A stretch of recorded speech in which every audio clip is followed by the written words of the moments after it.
What's going on, YouTube? This is SG1 Sports, and you're watching our college football channel. We got the first playoff rankings last night. I'm going to give you a quick reaction to those rankings. We'll run through them, just give you my takeaways. I didn't think the rankings were terrible. They were fine. There were definitely some inconsistencies, which I will point out here in this video. My biggest takeaway was that the committee doesn't seem to care. This committee this year doesn't seem to care who you lost to. It just matters how many losses you have. I mean, it doesn't matter if it's a bad loss, if it's a good loss. It just does not seem to matter who you lost to, and I'll point out some examples of that as well. So let's get into it. Again, very inconsistent with their rankings as usual, and I will point that out. We'll start with some at the top. So this is what the top 5 look like. If you watched my projection video, I told you I felt confident that Ohio State would be 1, that Washington would be 5, and then I said 2 through 4 I could really see in any order. So yeah, Ohio State number 1 because of the resume. Makes sense. That's fine. If they're going to go by resume, then yeah, Ohio State definitely has the best resume. But if you're going to go by resume, please explain to me how Michigan is ahead of Florida State, because Florida State and Washington, for that matter, have a much better resume than Michigan. To me, Michigan should be 2 or 4. If they're going to be consistent, Michigan should be 2 or 4. Because I think Washington at 5 is because of the way they've kind of struggled against some teams that are not great. They have the great win over Oregon, but other than that, really not much on the resume. Win over Arizona, I guess.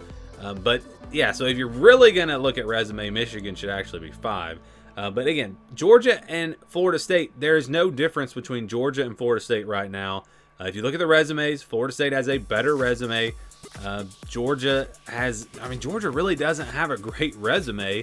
You can say the eye test, I guess, but you look at Georgia, their best wins are Florida, Kentucky, Auburn, and then for Florida State, you got LSU and then a couple of 3-loss teams in there as well, in Boston College and Duke. Yeah, I think Florida and Kentucky are better than Boston College and Duke, but still, they have a bunch of wins over teams also that are 4-4, and even heard the committee say, I don't know which team they were talking about, they said they had so many wins over teams that were 500 or better. And I said that in my projection video. The committee cares about wins over teams that are 500 or better, and Florida State has more of those than anyone. So if you're going to put Michigan at 2, Georgia at 2, then Florida State should be 3. And you can't say that, well, Florida State struggled. Look at the Boston College game. Look at some of their other games where they maybe got off to slow starts. Georgia did the same thing. Remember, Georgia was down in the second half to a 4-4 Auburn team. Yeah, so that just does not make any sense. It's very inconsistent. And I also, another takeaway, not just my big takeaway again was it doesn't matter who you lost to. Another takeaway is, what have you done recently and what have you done in big games? That seems to matter. They talked about Georgia beating Florida and Kentucky. Those were more recent games. Let's just forget those games earlier in the year where they kind of struggled. So that was another takeaway, which bodes well for teams that are trying to make up some ground, that have some, that are not ranked where they want to be. If you finish strong, I think the committee is going to give you credit for how you're playing later in the season. And again, that's something that I took away from these first rankings. So again, the top 5, no surprise. It's inconsistent with Georgia and Florida State. Those two teams should be 2 and 3 or 3 and 4. Michigan should be 2 or 4. Just absolutely, there's no reasoning for that. Next, we go to 6 through 10. Oregon, Texas, Alabama, Oklahoma, and Ole Miss. And again, it's not about who you lost to. That has become clear because Ole Miss lost to Alabama. Oklahoma lost to Kansas, who is not even in the top 20. It doesn't seem to matter who you lost to. It just matters who you beat. And again, the resume thing here is, it just doesn't make a ton of sense. You look at Alabama wins over Ole Miss, Tennessee, and Texas A&M. That's just a better resume than Oregon. Oregon's wins are over Utah and Colorado and Washington State. They also lost to a top 10 team. Alabama lost to a top 10 team. So I cannot figure out why Alabama would be behind Oregon, unless you're just looking at, again, recently Oregon looked really good against Utah. Oregon lost at home. No, Oregon didn't lose at home. They lost on the road. I can't make any sense of that. I think Texas and Alabama should be ahead of Oregon if you're going by resumes. That makes no sense to me. And then Oklahoma, Ole Miss, you compare those two teams. Oklahoma has wins over Texas, SMU, Iowa State. That's it. Ole Miss has wins over a ranked Tulane team, a good LSU team, They also have wins over Auburn and Georgia Tech. Those teams are 4-4. And again, they had a much better loss. They lost to Alabama. Oklahoma lost to Kansas. That makes no sense to me why those teams are where they are. And then we go to that final one-loss team in Penn State. So Penn State is at number 11. It doesn't seem to matter who you lost to because they lost to the number 1 team in the country on the road in a game that was fairly competitive. I mean, it was close for most of the game. I know Ohio State kind of pulled away late. But they just don't really have much in the win column. They don't have a great resume right now. You look at Iowa and West Virginia, really their only decent wins. And so, yeah, Oklahoma has a better resume than them. Ole Miss has a better resume than them as far as the wins go. But I thought the losses would matter more. I was wrong. And so I think the biggest giveaway on that is Oregon State, which we'll get to in a second. Because Oregon State lost to 2 unranked teams. 2 unranked teams, Washington State and Arizona, a 4-4 Washington State team, a 5-3 Arizona team, and they were still ranked ahead of like Utah, for example, and Tennessee. So the losses just don't seem to matter. Yeah, it matters how many games you've lost, but it doesn't matter who you lost to. And Louisville is another great example of that. Lost to Pittsburgh, who's absolutely terrible, but they didn't get penalized for that. And I still believe that LSU should be ahead of Missouri and Louisville because they have a much better resume. They lost to 2 top 10 teams. They lost to Alabama and Ole Miss, or not Alabama. They play Alabama Saturday. I'm getting ahead of myself there. They lost to Ole Miss and Florida State, 2 top 10 teams. Louisville lost to Pitt, and LSU beat Missouri. So I don't understand that. It's almost like they just were lazy and said, well, they have 1 loss. We're going to put them ahead of the 2 loss teams, which is something they have not done in the past. We've seen, usually when those rankings come out, you'll see some 2 loss teams ahead of 1 loss teams. Not this year, though. It seems to matter how many losses you have. Just doesn't seem to matter who you lost to.